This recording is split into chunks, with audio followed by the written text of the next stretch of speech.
Assalamualaikum. Saya Firash Amsyah bin Muhammad Azman berumur 12 tahun. Saya Muhammad Akikalis bin Azrul, 12 tahun. Dan saya Muhammad Amzah Hasbi binti Amirul berumur 11 tahun. Kami merupakan pelajar di Sekolah Kebangsaan Bukit Pinang, Kedah. Kami menyahut cabaran program Fun for Life untuk pertandingan Gerang Kelab Persatuan dengan bimbingan guru kami iaitu Cikgu Syazrin. Hai, Assalamualaikum. Saya Cikgu Syazwin. Saya merupakan salah seorang peserta Bengkel Panduan Geran Fun for Life Jelajah Utara Kedah FFL 2024 yang berlangsung di Perpustakaan Awam Kedah pada 12 Mei yang lalu.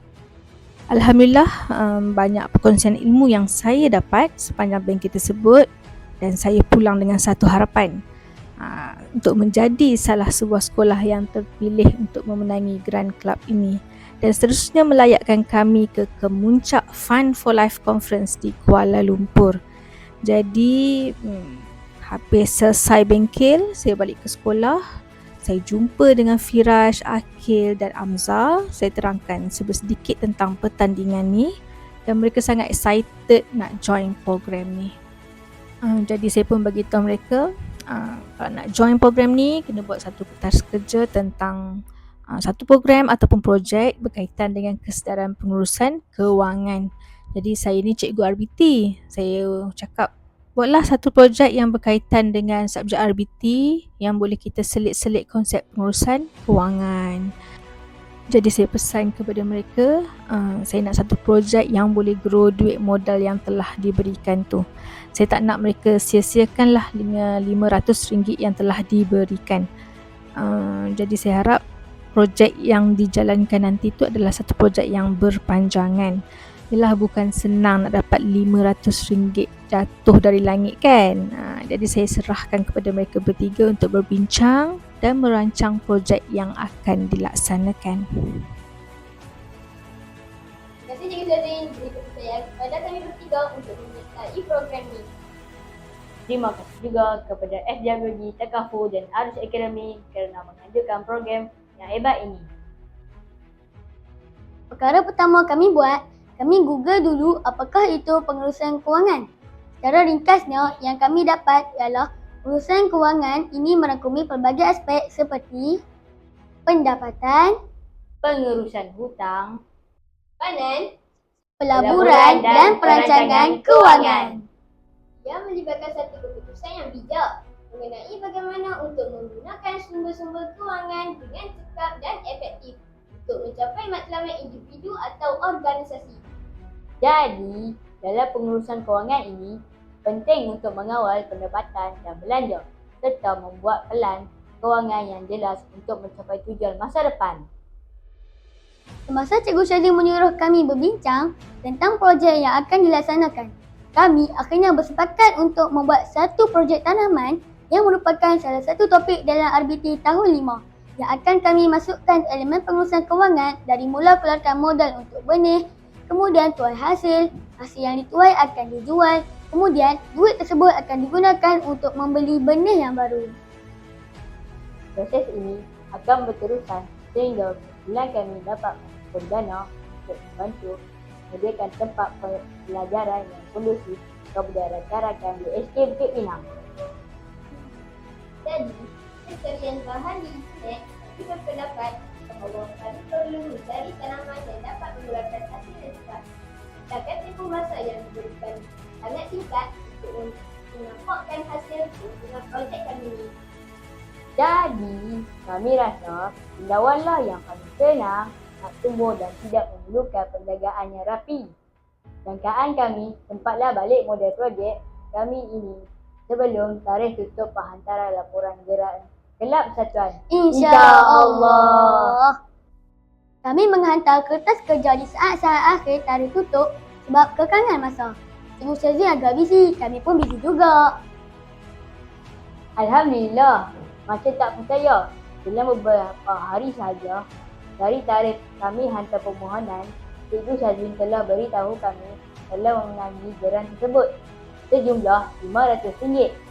Paling mengejutkan kami ialah kami merupakan antara pemenang awal untuk siri 1. Kami baik perancang. Sebalik kegembiraan kami, walaupun kami pemenang siri satu, yang terawal tetapi kami tak dapat nak jalankan projek kami kerana kekangan masa. Cikgu Syazwin tiada di sekolah selama sebulan kerana terlibat dengan kejohanan olahraga Zon. Seterusnya, kejohanan olahraga MSSD Kota Setang. Walau bagaimanapun, semangat kami tak luntur. Kami setia menanti Cikgu Syazwin untuk kembali ke sekolah. Pada 11 Ogos 2024, Cikgu Syazwin bawa kami ke Pihas Agro Farm yang akan membekalkan kami bongkah cendawan tiram kelabu. Harga sebongkah cendawan tiram ini RM2.50 sebagai permulaan. Kami bercadang untuk membeli sebanyak 100 buah yang bernilai RM250. Encik Firdaus merupakan pemilik Pihas Agro Farm. Membawa kami melihat tempat bagaimana proses penghasilan bongkah cendawan ini dihasilkan. Kami sangat teruja dan tak sabar hendak menjalankan projek cendawan bongkah ini. Kami juga ada bertanyakan tentang harga pasaran bagi setiap 100 gram cendawan daripada Encik Firdaus. Encik Firdaus berkongsi tips penjagaan dan tips untuk memastikan cendawan tidak diserang serangga perosak. Setelah sampai ke sekolah, kami membawa 100 bongkah cendawan ke bilik RBT. Mesinkan bongkah mengikut tahap kematangan bongkah cendawan tersebut. Kami membahagikan tugas untuk melancarkan proses iaitu bongkah, label, bongkah yang matang, jerak yang disediakan. Kemudian kami membuka penutup bongkah yang matang dan membuat air untuk memberikan kesedaran dan lembab melakukan proses pembuatan putih cendawan. Proses semburan pada cendawan buat pada waktu pagi dan petang. Oleh itu, kami membuat jadual supaya kami dapat bergilir-gilir untuk mengukur dan memantau proses pengeluaran putih cendawan. Alhamdulillah, hari kelima cendawan kami telah mengeluarkan putihnya.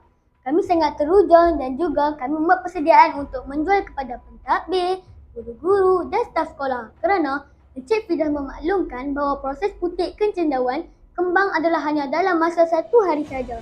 Jadi, kami perlu membuat persiapan awal tentang pembungkusan, penetapan harga dan bagaimana kaedah untuk kami menawarkan penjualan kami kepada warga SK Bukit Pinang. Hari ini tibalah hari yang kami tunggu-tunggu, iaitu hari menuai hasil. Memang betul seperti kata Encik Firdaus. Kelip mata saja, cendawan dah mengembang dengan elok dan serta untuk dituai. Kami membuat label harga dan menjual cendawan ini dengan harga RM2 untuk 100 gram. Alhamdulillah, sold out sekelip mata. Ada juga guru-guru yang meminta untuk mengikuti bongkah cendawan dan kami bersetuju untuk menjualnya dengan harga RM3. Modal sebongkah RM2.50. Bolehlah kantongan 50 sen sebongkah tu. Orang tua-tua kata rezeki jangan ditolak. Bongkah cendawan yang telah dituai perlu direhatkan sekurang-kurangnya 5 hari. Setiap bongkah dapat mengeluarkan hasil sebanyak antara 5 ke 7 kali. Oleh kerana sambutan yang sangat menggalakkan, adrenalin kami mengalir sangat laju. Kami mencadangkan kepada Cikgu Syazwin untuk menambah bilangan bongkah. Gus Syazwin menghubungi Encik Firdaus dan rezeki kami, Encik Firdaus memaklumkan bahawa bongkah ready stock ada dan sedia untuk mengeluarkan putik sehari 2 lagi. Kami mengambil keputusan untuk membeli hanya 80 bongkah sahaja kerana kami perlu mengambil kira kos keputusan juga dalam urus niaga kami.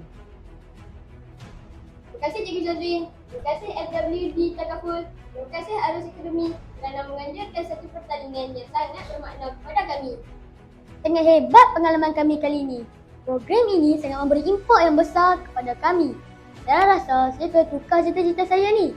Mungkin saya adalah usahawan yang hebat suatu hari nanti dan program Fun for Life lah asbab kejayaan saya. Mungkin. Akhir sekali, kami harap kami antara yang terpilih untuk ke puncak Fun for Life Conference di Kuala Lumpur. Amin. Okay, cut! Ya, beda. Sebab apa kena pilih kami? Sebab rugi lah tak bawa kami. Bye! Bye.